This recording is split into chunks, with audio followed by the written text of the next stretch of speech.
Who would be the four best teams on the LCS, the Landry Championship Series poll? Well, here's the thing about that, and I know what you're saying.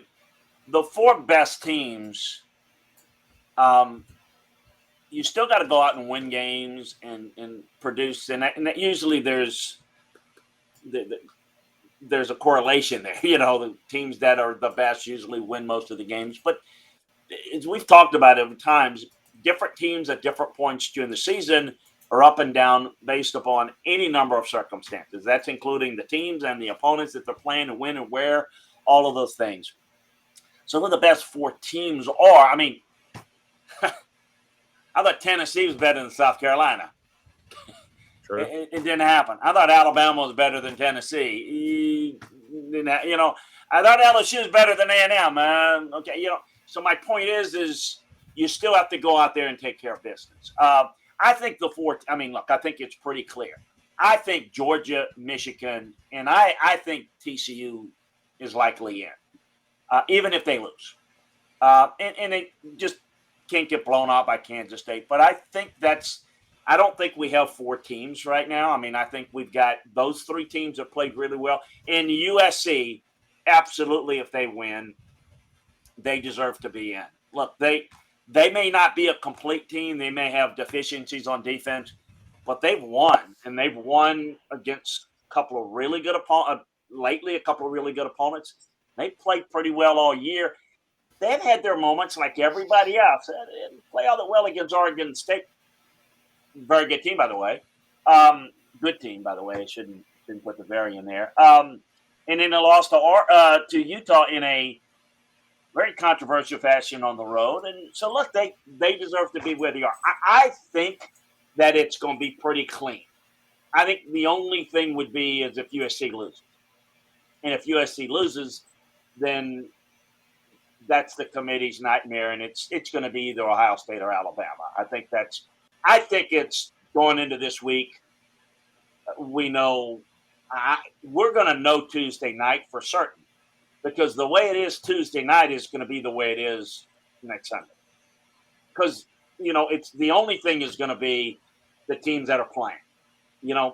USC plays their way in, or they likely play their way out. There's nothing that Ohio State, Alabama, or anybody else can do that's not in the conference championship weekend.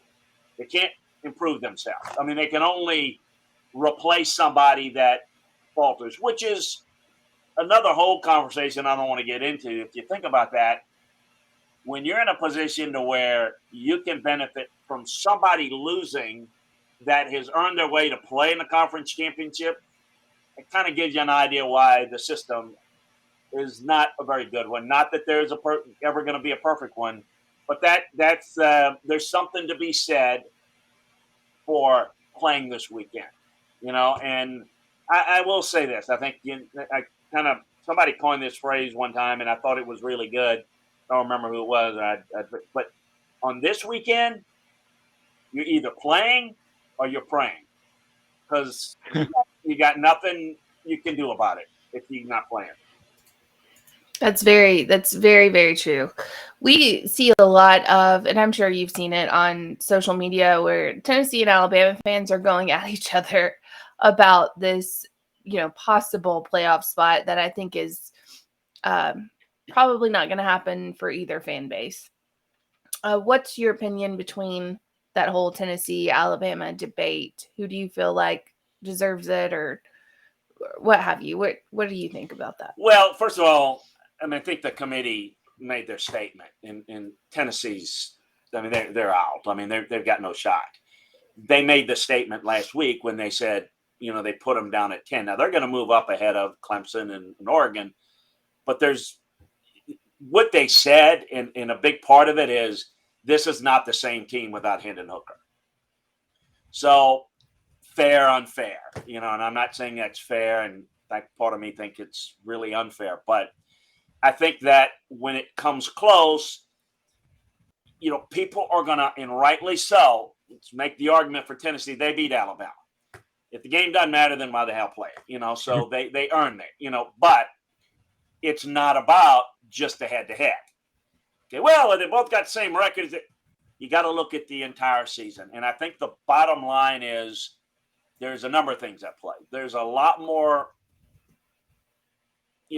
innate respect for Alabama, whereas Tennessee's kind of the new kid that is playing really well. They will look at Alabama. I mean, this is not me. This is the committee. They'll look and say, 2 close losses. Tennessee was not that competitive against Georgia if you study the game. They got hammered by South Carolina. That's a bad look. And you can't dismiss those games. And, you could look at Alabama and say, well, who's Alabama beating? If you think about it, the best win that they have, Ole Miss, Mississippi State, anybody? Just Texas. That's your options. So there's not a good argument there. And it's not a good, as I said earlier, I think Alabama's a better team. But Tennessee beat them.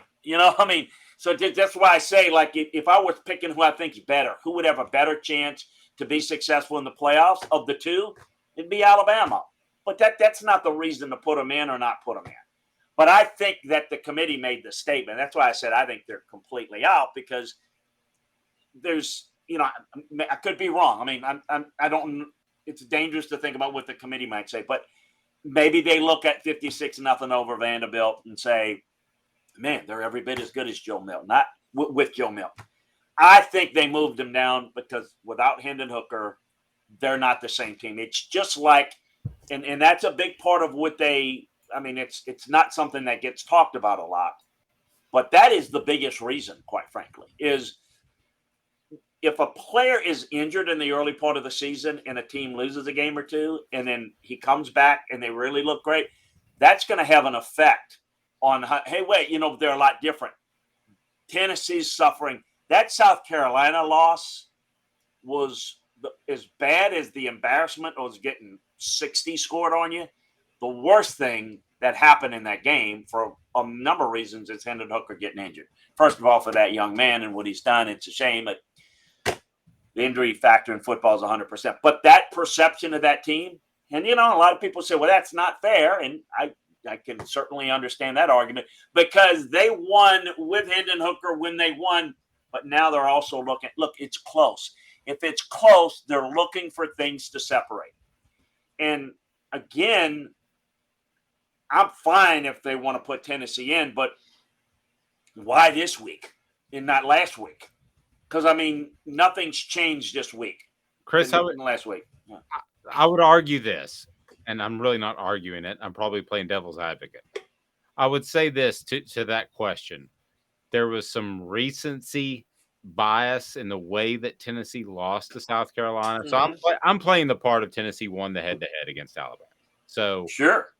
If I play that part, I'm telling you there's some recency bias that ultimately, when it comes down to it, they'll look at those two teams. Now, I agree with everything you said, by the way, and I think the Hooker thing is a huge factor. But I look at those two teams and I say one beat the other. That's simple. Mm-hmm. That's simple darn football right there to me. Yeah. To me. Which is why I'd have no problem if they put them in. I'm just telling you what I think the committee's doing. It doesn't matter. It's fine to say, it doesn't matter what I think. And just because I might think one team is better, I thought Alabama was better going into Knoxville, and I thought they would win. They didn't. So what difference does it make? Do I think is better and all that? It doesn't really matter. Here's the bottom line is, I think if USC loses, we got a problem in that we don't really have a team that deserves the 4th spot, but we got to put a 4th team in. Alabama doesn't deserve it. I don't think Tennessee deserves it. I don't think Ohio State deserves it. But you got to have 4. So of the ones that we think have all had their chances and just have fallen short, you got to put somebody in. And I think everyone's going to have an argument. You're going to have the, okay. And again, I think we're going to see how far Ohio State drops. I don't think they're going to drop below Tennessee. And I don't know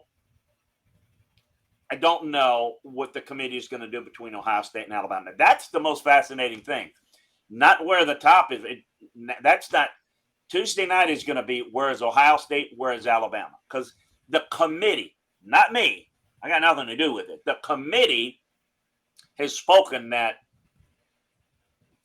Ohio State was ranked really high, was obviously ranked 2. How far did they drop? And then Alabama was ranked ahead of Tennessee. Well, if they were ranked ahead of Tennessee last week, they didn't play. Alabama and Tennessee didn't play last week. I mean, so the point is if they just determine that, right or wrong, that Alabama was ahead of Tennessee, what happened this weekend to make them jump Tennessee over Alabama? I don't see the logic in that. Meaning that's basically saying you screwed up last week. I don't know what it really means because there's nothing to change it. Tennessee, an impressive win.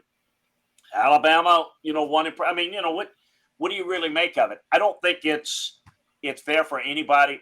There's no Tennessee fan that you're not going to convince any Tennessee fan that they shouldn't be in. You're not going to convince any Alabama fan that they shouldn't be in. You're not going to convince any Ohio State fan. That's the way it works. Objectively speaking, it is hard for me to say who's most deserving. Ohio State's only had one loss.